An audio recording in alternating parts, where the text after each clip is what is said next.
So for hyperandrogenism, there are drugs actually. Some patients actually come to us for the treatment of hyperandrogenism. So for them, actually, that is very important.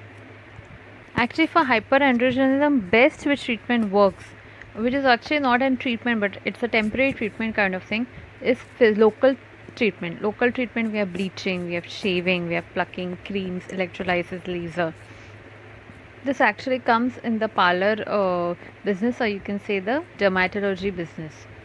So this is actually not related to us, but what is related to us? You can advise the patient always to do all these things, but the patients have come to us because they want treatment, right?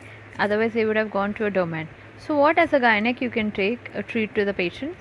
There is a drug which is known as cyproterone acetate actually. It is an anti-androgenic drug. It decreases the 5-alpha reductase activity. Now remember in pathology, testosterone by the action of 5-alpha reductase enzyme is actually converted into dihydrotestosterone, right? Dihydrotestosterone is a more potent form, as you all know, right? So as a result of which it won't be able to exert the action. But here you should remember the dihydrotestosterone which is already converted, which already formed and already all the symptoms have formed, for example hirsutism, acne and all. So that will not decrease. For that you have to refer the patient to the dermat only. So this is very important. The extra, like after that the formation will not occur, and it also reduces the LH secretion. Okay.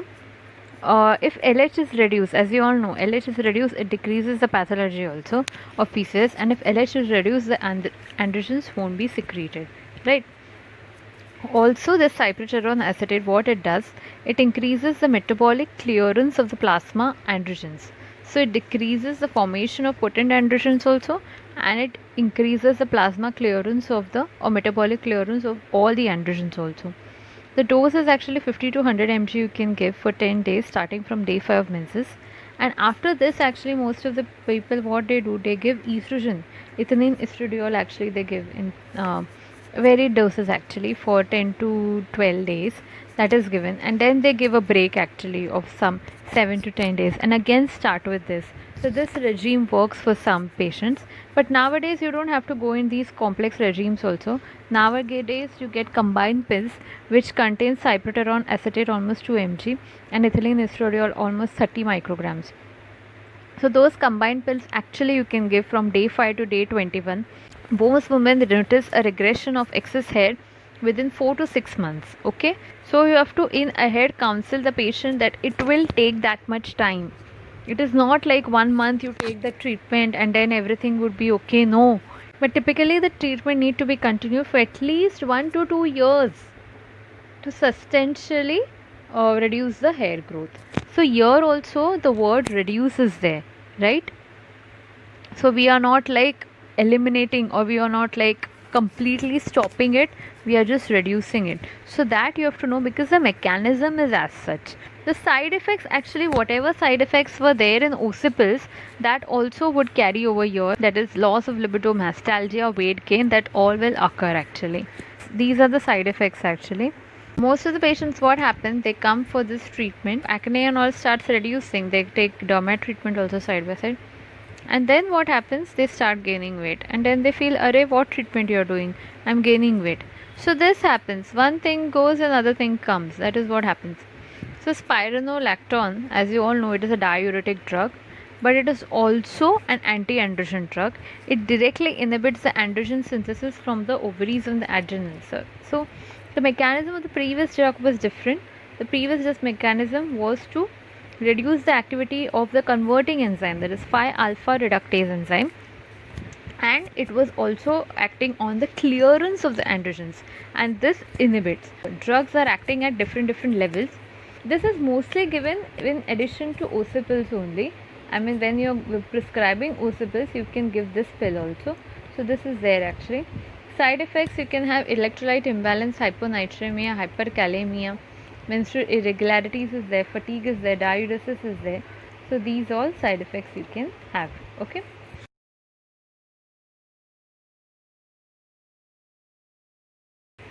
So this is very important for the patients who are obese. So actually, if you would be knowing, metformin as is a drug, it is used for diabetes, right? But it is also promoted as a weight losing drug in PCOS.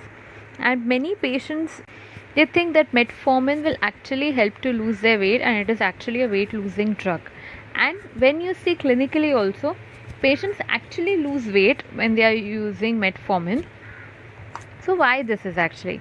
Because metformin helps in the sensitization of insulin, as a result of which, because insulin is important in fat, carbohydrate and protein metabolism, and metformin actually decreases the insulin resistance, as a result of which the patients lose weight, right? So use is actually not approved by the FDA of all these insulin sensitizing agents. Metformin, these are the doses, but whenever you use metformin, actually you have to start slow. That is very important. Starting with a low dose is very important. You can start with 500 mg BD, then you can go to 500 mg TDS, then you can go to 850 mg. Like that, you have to increase the dose. And you have to always monitor the blood sugar of the patient, because we don't want to cause hypoglycemia also.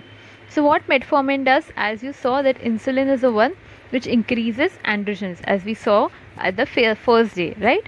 So this metformin will decrease the androgen, and as a result of which ovulation will occur. This is actually given in the mechanism, and there was a study in which a pregnancy was achieved with only the use of metformin. But this no one does like this. Always it is given either with some ovulation induction drug, or it is given obese PCOS patients. You can give it for 3 months. Even in pregnancy, you can actually give this drug. For example, a obese PCOS patient is there, or PCOS patient is there for whom you started metformin and the patient got pregnant. Then you can continue this drug up to delivery also in these patients, and even after delivery you can continue this drug. This drug can be used actually. This is actually a category B drug. You can use it in pregnancy actually. And some GIT side effects actually occur, like nausea, vomiting, but that you can control if you start from a slow dose actually. So what we discussed till now, one we discussed is that patient will come who would say, I want regular menses and I want to lose weight also. In those patients you give Ocipis and you give metformin, but actually in those patients weight won't be reduced. In the patients who come for infertility and they want to reduce weight, if you give metformin can be given with letrozole also. Metformin can be given with clomiphene also. So in those patients metformin will actually act. Anti-androgens actually are not used that much in practice, but combination pills of cyproterone acetate and ethylene estradiol are used. How much I've seen, that is used mostly in patients of PCOS. Combinations like Diane 35, Crimson and all these are actually the ocipils, proper ocipils. So those are used, and these are mostly used in unmarried PCOS patients. In some patients we actually use progesterone only pills also, so that can also be used. So this is actually the summary. So as you saw, we are not treating it forever. So if you don't give metformin, insulin resistance will occur. If you stop giving anti-androgen, again the androgens will increase. If you stop giving ocipils, so this is actually almost like for diabetes we give hypoglycemic drugs and you take it for lifetime. This is actually, according to modern science also, this is to be taken for lifetime only. Even though they don't say that openly, but that is actually the case. Now surgical treatment, actually nowadays we don't do surgical treatment for PCOS. The only cases where we do surgical treatment is where, for example, if the patient is having infertility, okay, and we found out on HSG, that is hysterosalpingography, the patient is having fallopian tubal block, and we told the patient that we have to open this block, we have to do laparoscopy, right? So at that time we posted the patient for laparoscopy, and we know that the patient is having PCOS also. Then we take the consent that should we do PCOS drilling, and the patient is like, yes, if you can do it at one sitting, do it. So in such patients, when we take them for laparoscopy, we do the fallopian tubal opening also, pass the dye and everything, and then we do the PCOS drilling. So as such, only laparoscopy for PCOS, that is not done. I have not seen that so much nowadays. Actually, once in a while they used to do wedge resection of the ovarian tissue. I mean, a chunk of the ovarian tissue was removed actually, and after that menses were restored. So that is not done now. But what happened, the complication is that because of that post-operative adhesions, and mechanical infertility used to occur, as a result of which they shifted to laparoscopic drilling. Actually, in laparoscopy also 5 to 8 points are done, okay, but after laparoscopy or on any surgery or where resection is not done, so we won't talk about it now, but recurrence is there. For example, you did laparoscopy, right, all the drilling is done, after 5 years you'll again get the disease. I mean, it is not a short thing. What is the mechanism of this, I mean, surgical treatment? I'll say it removes a significant amount of hormone producing tissue, as a result of which the androgens are lower. So that is very true, actually, that happens. But in some patient, ovulation presumes permanently. Like some patients, after the treatment we see that they don't have to treat any take any drugs and all, and they are like because maybe that was a portion which is most affected, and therefore when we got it out, then we are like actually starting fresh, right? And the patient is doing all the good things, like all the diet and etc. So she is not causing the PCOS to develop to her, you understanding? So as a result of which, but some patients return to anovulatory state, while some patients fail to respond at all, right? So the demerits are actually there is adhesion, even after laparoscopy also there is adhesion, there is recurrence also.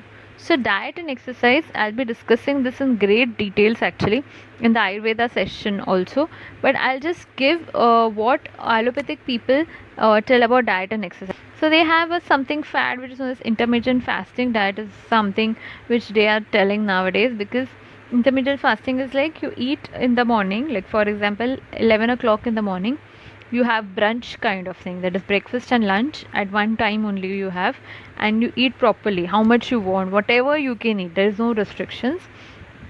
But after that, up to 7 o'clock, you are not going to eat anything. You can drink water, but no juices and all. But initially, you can have juices and all, but later, no juices and all. And then at 7 o'clock or 8 o'clock, I mean, it is more good actually. Then you can have your dinner, and whatever you want to eat, you can eat. Obviously, junk and all you are not going to eat every day, but once in a while it's okay in this diet actually. In this diet, the advantage is that we get to eat everything. That is what we don't have to like think, this I can't eat, I can't eat.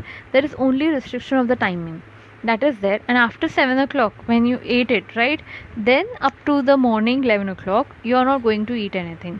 So when we start doing this diet, actually initially it becomes little difficult, because for the people, like we are used to having breakfast, lunch and snacks, and again dinner and all, and your dinner and we are actually supposed to eat at a time of when we are having snacks actually for most of people.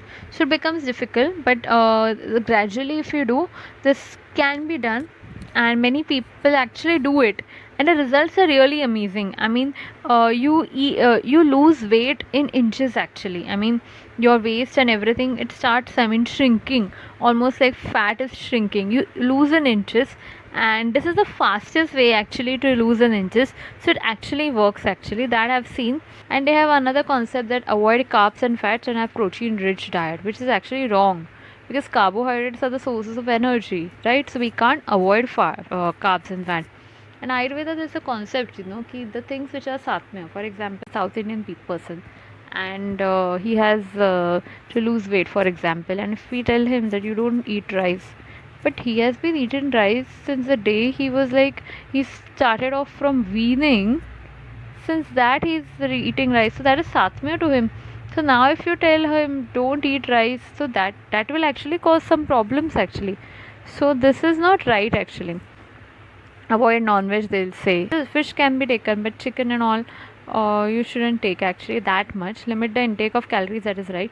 Use sugar substitutes, you can actually, and go for 1 kilometer walks, they say, and they say do dancing, swimming, that is right actually. We are going to go in detail in the Ayurvedic session. I have prepared do's and don'ts actually. We saw everything as per allopathy way. We saw how to regularize the menses, how to give the treatment of hyperandrogenism, how to treat fertility also, and we saw about insulin resistance, surgical treatment which is not done actually, and we saw the diet. So now we are going to see the Ayurveda way.